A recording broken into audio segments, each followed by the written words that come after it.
In this video, we are going to be talking about some breaking news when it comes to the NFT market's potential Opensea Killer, as well as some up-and-coming projects you definitely do not want to miss out on. Okay, so the first thing that we are going to be talking about is going to be the Coinbase NFT market. Now, we literally have been waiting on this for months and months and months, and now it's finally here in a form that not many people expected. So first of all, when you go on the Coinbase NFT market, you can shop for NFTs, and it kind of shows like a homepage similar to Opensea, right? Then when you're shopping, it's going to have like all these different collections, and it's going to have some of the top collections on this side over here. As you can see, if you click on Moonbirds, for example, there's going to be 3 Moonbirds listed. Again, like not a lot of people are using this platform quite yet. I think it's still in beta where I try to sign up, but I'm on the waiting list. They're probably going to roll out slowly, as they onboard like hundreds of thousands of people onto this, right? There's also this Discover page where this is going to be a little bit more unique to Coinbase. So essentially what they're doing is they're taking the similar format to Instagram, right? Similar to a feed, accounts to follow, trending collections, and then you kind of just scroll down so that you see these collections and you can buy now, right? This is kind of interesting because like, is this the best way to do it? Because like you kind of want to see the floor, or a lot of people want to see the floor, right? So like if you see like a Mutant Ape and then 75 ETH, is that worth it? You have no context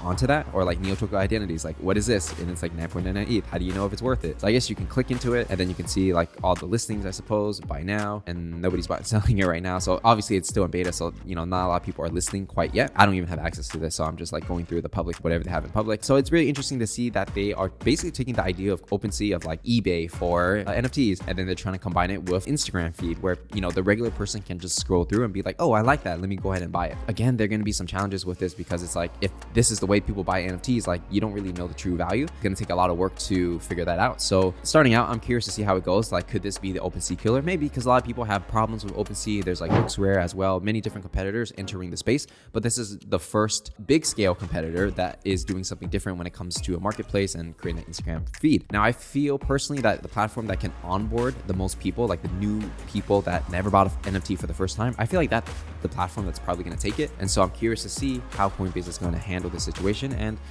whether or not they're going to actually be the Opensea Killer. Now, in other news, the 9gag CEO, which is his Twitter account, announced finally that the Memeland, which is 9gag's official NFT project, is going to be coming out, and they released some information on that. Now, if you don't know what 9gag is, it was my favorite website back when I was in university. I used to check it every day, and it's basically just memes, right? You just scroll through, and then it's just like funny stuff. You're like, I haven't like really used it a lot in the last like years, right? But it seems like they have a lot of different categories. Like they have anime, waifu, cosplay, funny, politics, cryptocurrencies. It's almost like subreddits in a sense, right? Or all types of like different categories that you can search into, and they have a lot of people going on this. So like if you go on Similar Web, for example, you can see that every month they're getting about 100 million views per month, and I believe they said that they get about 200 million unique visitors per month. So that's a lot of traffic coming in every single month to, for entertainment. And if they divert their traffic into their NFT project, that's going to be huge. So this is Memeland. This is the official website they have. They're going to be doing this pixel art, 9gag's first official collection, and 9gag is a company that is quite successful, founded in 2008, and some of the investors are First Home Capital, YIC are the popular ones, 500 startups. So they really do have like top tier investors like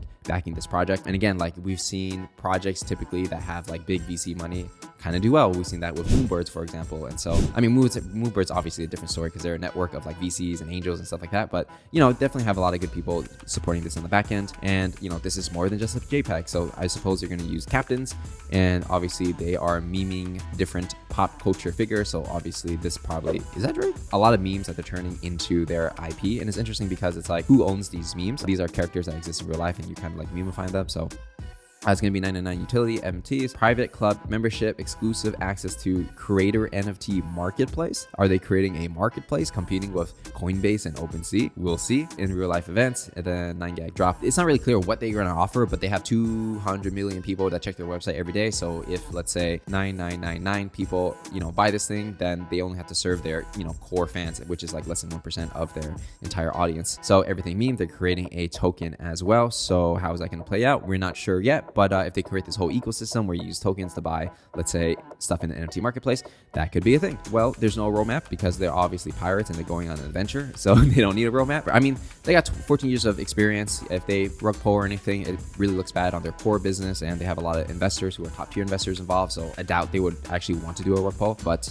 maybe they just are trying to figure it out as they go, right? Usually I feel like that's the situation. Or maybe they got these crazy plans and it's all secret, right? But what's also interesting is that some of the advisors and investors to Memeland. It's going to be some heavy hitters. Obviously, 9gag CEO, which runs 9gag. You know, Gary V, obviously. Like, you got some cyberkongs over here that's pretty prominent on Twitter. Zen8 people. Kevin Rose, all right. Kevin Rose is going to be an advisor/investor. Naval Ravikant, okay. I mean, I follow this guy quite a bit, and I read his tweets and stuff like that, so he's pretty smart. You got ODots, Tim Ferriss, the Littles over here. So, like, they got a pretty stacked advisory investing board. You best believe that they're going to have some of the best information in terms of, like, what is the right thing to do in Web3. So it's not like a Web2 company entering Web3 and they don't know what's going on. Like, they definitely have a lot of advisors that know what they're doing and they're respected in the community from Web2 and Web3. So that's something I can definitely appreciate. I think this is going to be a pretty hot project just because of the amount of traffic that they have from the 9gag website, as well as who's advising them. So they will probably have the right connections to the right people to get this out there. Everyone's going to know about it. And it's definitely something that I'm keeping on my radar. And, you know, you probably should too. And speaking of radar, if you want to get the latest alpha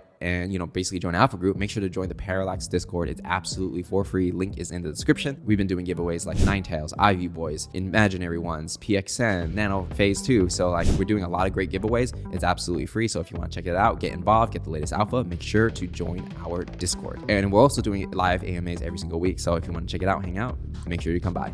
Now, in other news, the Parallax YouTube channel, the one you're watching right now, just hit 10K subscribers. Finally, guys, we finally hit 10K subscribers, which is amazing. And honestly, I really couldn't do it with you guys, because without you guys watching, supporting, joining the Discord, and having these conversations on Twitter and everything, you know, this would not happen. So I definitely appreciate every single one of you watching, and to try to give as much value to you guys as possible. You know, we're trying to post 5 to 6 videos a week, and obviously it takes a full-time team to do that. So I want to thank my team as well, and thank all the community members. I really appreciate that. We're at 10K now. Next stop, 20K, then 50K, 100K, who knows, a million. You know, I really want to see how far we can push this, and happy to have you guys along the ride. Now, moving forward with the next project, we're going to talk about NFTs real quick. So essentially, they launched this NFTY mascots, which is really interesting because it's like right after Azuki launched their beans, right? It seems like NFT keys are going for this like this cute look, and obviously nothing's like really official. It's just concept art. Like, who knows if this is what it's going to be. Obviously, these guys are doing like 420. They're like smoking weed and stuff like that. But really interesting to see if they are going to use like these kind of cute characters as the mascot for the NFT keys, because if they had an NFT keyboard, like, I mean, it's an NFT project that's about keyboards, right? If they have a keyboard and that's it, it's kind of boring. I think it makes sense for them to create these characters, cute mascots that represent the keyboard, so that people can like meme it,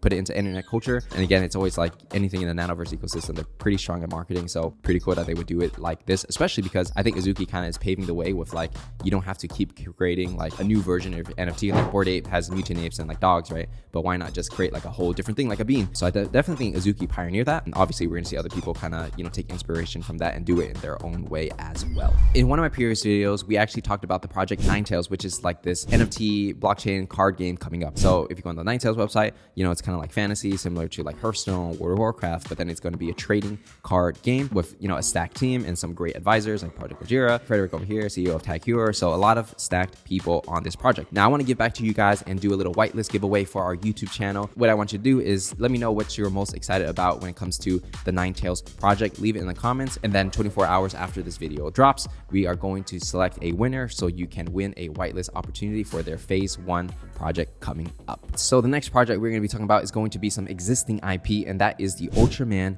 NFT, which is developed by D-Web Studios. And apparently D-Web Studio has been producing Ultraman games for quite some time. Now they're moving into the NFT space. So the interesting part is that D-Web Studio says like, hey, you know, thanks for giving us opportunity to develop Ultraman.eth. Honestly, dude, I don't know what's the truth and what's not. Like, is this a real document or not? I literally don't know, right? And it's difficult to figure it out. I see a lot of the comments are saying like, this is a lie and things like that, but then this is a document. Is it true? Is it not? I'm not really gonna comment if it's true or not, because I literally do not know. People have different sides, but we do know that from what I can tell, UMC and TIGA have not made an official announcement saying that this is legit. It could be, it could not be. I really don't know how the legality of it works, because it's probably a lot more complicated than I realized. But essentially, it's a pretty hype project where, you know, Ultraman is already an IP that people like. I mean, the avatar is going to be quite interesting. I think Ultraman has a lot of different looks and costumes and things like that. So, I mean, if you're into Ultraman, definitely check it out. But I would be wary until it's crystal clear on who owns the rights to what, and both sides like make a public agreement about it, then I would say like, okay, it's legit. But right now it's still in the gray area, and I'm just gonna watch it for a bit to see what happens moving forward. It could be a legit thing, it could not be, I don't know. And speaking of things being legit or maybe not legit, there's this Ninja Turtles NFT that is going to be coming out. There's verified on Twitter, but like these days